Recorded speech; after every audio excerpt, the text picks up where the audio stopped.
Lorsque vous plantez une graine, vous l'arrosez, vous la laissez prendre le soleil et vous laissez Dieu faire sa part pour qu'elle pousse. Mais si ce n'était pas des légumes ou des fleurs que nous plantions, et si nous plantions des églises?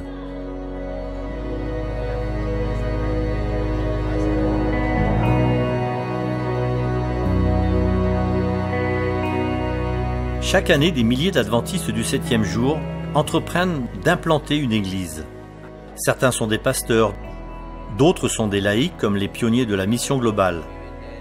Ces implantateurs d'églises vont dans une zone où il n'y a pas d'église adventiste. Certains se lancent dans cette aventure seuls. Certains sont soutenus par leur fédération, d'autres, comme les pionniers de la mission globale, sont envoyés grâce à de généreux sponsors, convaincus que nous avons pour mission de partager le message avec ceux qui ne connaissent pas encore Dieu. Implanter des églises n'est pas une nouveauté. Ces pratiques remontent à l'église chrétienne primitive. Quand la bonne nouvelle de Jésus s'est propagée depuis Jérusalem, ce n'était pas parce que les premiers apôtres et la première église chrétienne s'étaient rassemblés pour prier ensemble et planifier la mission. C'était en fait une conséquence de la persécution. Alors que les croyants fuyaient dans différentes directions, ils partageaient la bonne nouvelle et créaient de nouveaux groupes de croyants.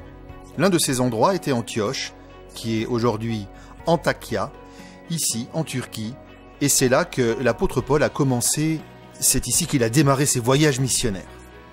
Il a traversé toute la Turquie et il a commencé à implanter des églises. Il était comme un père aimant. Il prenait soin de ses églises. Il s'assurait qu'elles grandissaient et s'épanouissaient et que les disciples étaient équipés. C'est par l'implantation d'églises que l'église chrétienne primitive s'est multipliée. Partout où l'apôtre Paul allait, il ne pouvait s'empêcher de parler du Sauveur ressuscité. Il avait un message d'espoir qu'il ne pouvait pas garder pour lui. L'église adventiste s'est développée de la même manière. Les pionniers avaient un message unique à partager avec le monde. Mais ils n'avaient qu'une église locale à Washington, dans le New Hampshire. Mais cela a rapidement changé à mesure que les adventistes ont commencé à sillonner le pays, formant de nouveaux groupes de croyants.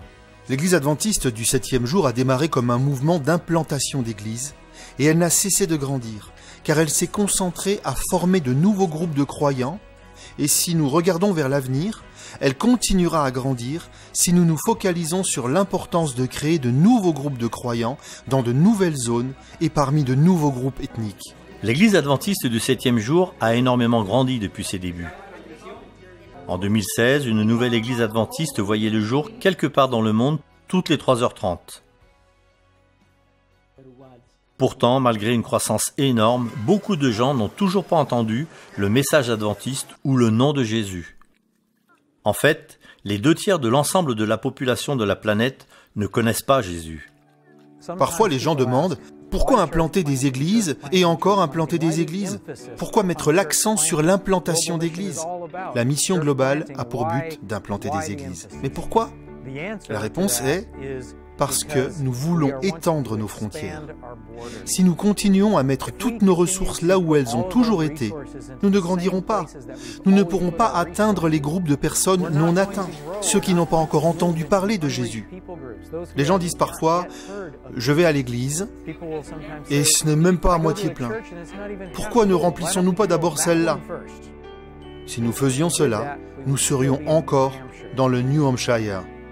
L'église adventiste du 7e jour prend tout son sens quand elle s'étend, se déplaçant vers des groupes non atteints, pour implanter des églises là où il n'y en a pas. Parce que c'est ce que Jésus nous a demandé de faire. Il nous a dit qu'ensuite, il pourra revenir. Le grand défi est d'aller dans le monde entier auprès de tous les peuples, pour faire des disciples, et des disciples sont formés parmi les groupes de croyants. Nous remercions Dieu pour les milliers de nouveaux groupes qui ont été implantés et établis depuis le début de la mission globale en 1990. Mais le défi continue. Merci de prier afin que l'on puisse envoyer plus d'implantateurs d'églises sur le territoire.